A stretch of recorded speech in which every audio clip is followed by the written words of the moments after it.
Guys আসসালামু আলাইকুম, আশা করি সবাই ভালো আছেন। আজকে একটা রান্নার রেসিপি ব্লগ নিয়ে আসলাম, তো দেখতে থাকেন। আমি এখানে তেল বসাই দিচ্ছি। চিকেনটা আগে ভাইজে নিচ্ছি। এটা হলো পোলট্রি মুরগি, তো ছোটো ছোটো কাইটে এখানে আদা রসুন হলুদ মরিচ লবণ টবণ দিয়ে ভাজছি তেলের মধ্যে। ভাইজে এখানে রাখছি, আর এখানে আলু রেখে দিচ্ছি কাইটটা ছোটো ছোটো করে। এখানে তেল দিচ্ছি, আর সাথে আছে এখানে ধরেন এলাচি দারচিনি গোলমরিচ সব কিছু আছে। এখন আমি এটা তেলের মধ্যে দিয়ে দিই। আবু ছিটটা পড়ছে গাইস, আপনাকে ফুটাই লিখছি। অনেক চলছে। তো আমি এটার মধ্যে দিয়ে দিলাম সব কিছু দিয়ে। এখন এটাকে যেই লাড়াচাড়া দিয়ে তারপর ভাজা ভাজা হবে, তখন এটা রান্না করব।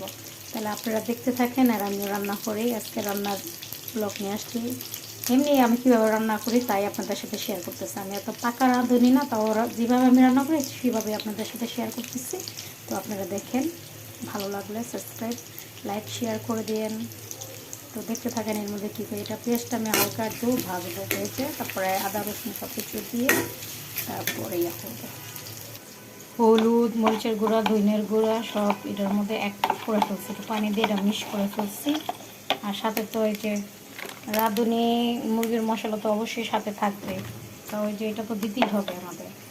তো এই যে দেখেন আমার এটা তেল, মুরগি রান্না করলে একটু তেল বেশি দিতে হয়, আর আমি এক বাটি পেঁয়াজ দিচ্ছি। এই দেখেন এখানে আমি আদা রসুন দিয়ে দিচ্ছি 2 চামচ,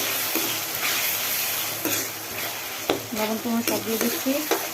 তো আমার ভাজা কিন্তু ফ্রাই হয়ে গেছে। তো আমি এখানে যেটা গুঁড়ায় রাখছি সেটা এখন দিয়ে দেবো।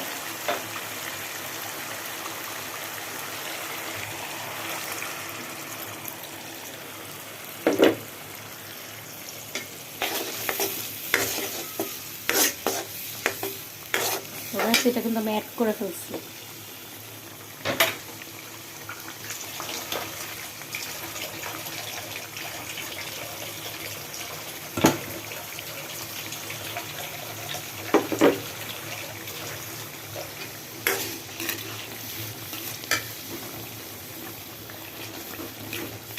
মশলাটা আমি ভালো করে একটু কষিয়ে নেব, যাতে কোনো গন্ধ না আসে।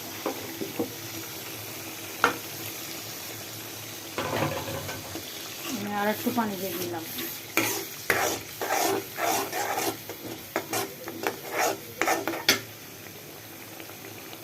তো গাইস আমার এটা কিন্তু কষানো হয়ে গেছে।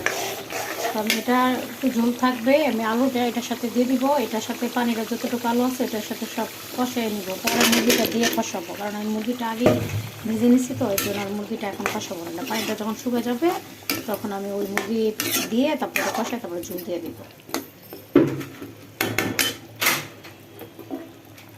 আলু দিয়ে দিচ্ছি। দেখি গাইস আলুগুলো কি অবস্থা। যে সুন্দর একটা গ্রান আসছে বলার বাইরে, অনেক সুন্দর একটা গ্রান আসছে ঢাকনাটা খোলার পরে।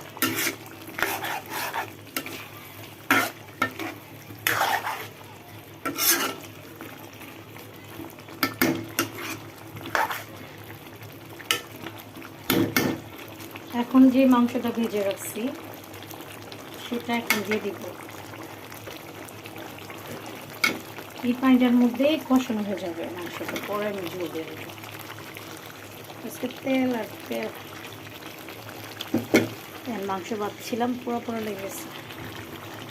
তো আমি এগুলো একটার সাথে একটা সুন্দরভাবে মিশিয়ে দিব।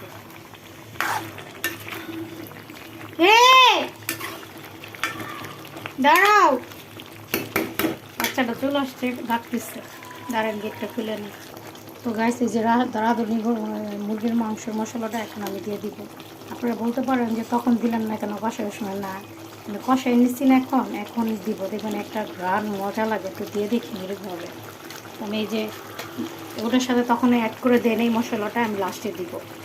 এখন ওটার সাথে যে ইয়া করে তারপরে দুইবার একটু কষায় তারপরে একটু ঝোল দিয়ে দেবো। এত মজা লাগে লাস্টে মশলাটা দিলে। আমি এটা লাস্টেই দিই মশলাটা, আমি এভাবে রান্না করি।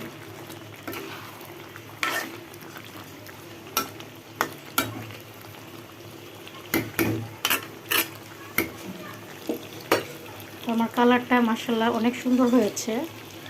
আর ঘ্রাণও এত সুন্দর বের হয়েছে কোয়ার মতো না। তো ঢাকনা দিয়ে দেই। তো গাইস আমার এটা কষানো শেষ, আমি এখন ঝোল দিয়ে দিব। তো ঝোল আপনার পরিমাণ মতো নিয়ে দেবেন। আমি আমার পরিমাণ মতো নিয়েছি, যেহেতু আলু দিচ্ছি একটু ঝোল মানে একটু টানবে, মাখা মাখা না হলে মজা লাগবে না। আপনারা বাসায় এইভাবে ট্রাই করে রান্না করেন, খুব মজা লাগে। আর মাংস যত কষাবেন ততই মজা, এটা আসলে সব বাস্তব। মশলা যত কষাবেন ততই মজা। তো আমার একটু তেল হয়েছে, কারণ মুরগি রান্না করলে একটু তেল বেশি দেওয়া লাগে, মজা লাগে না। তো আমি একটু তেল বেশি খাই, এর জন্য আপনারা আপনাদের পছন্দ মতন তেল দিয়েন। আমি আমার পছন্দ মতন তেল দিয়েছি। তো কিছুক্ষণ পরে ঘুরে আসি। তো গাইস এত সুন্দর ঘ্রাণ বাড়িয়েছে যখন আমি ঢাকনাটা খুঁজেছি, সরি ঢাকনাটা দেখাইতে মনে নেই, এত সুন্দর ঘ্রাণ আসছে বলার বাইরে।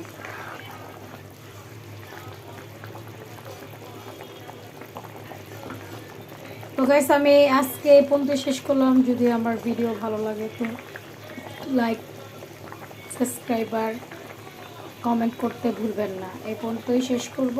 ভালো থাকবেন আর আশেপাশের মানুষকেও ভালো রাখবেন। Bye bye, tata.